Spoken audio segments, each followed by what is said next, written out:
నీలో ఉన్నవాడు ఈ లోకంలో ఉన్నాడు కన్నా గొప్పవాడు. This is the only word I uttered always.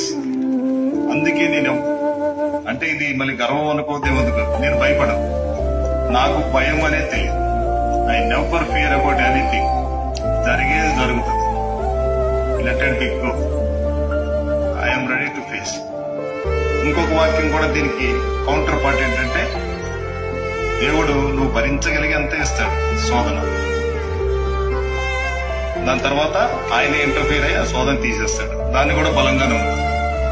కాబట్టి మీలో ఉన్నవాళ్ళు ఈ లోకంలో ఉన్న వాళ్ళు గొప్పవాళ్ళు. అలాంటి దేవుణ్ణి కలిగి ఉన్న ప్రతి ఒక్కరు కూడా ఆ దేవుని యొక్క ప్రేమని మీ చేతల ద్వారా చూపించాలి, మీ క్రియల ద్వారా చూపించాలి. మీరు ఒక ప్రత్యేకించబడిన వారిగా కనపడాలి.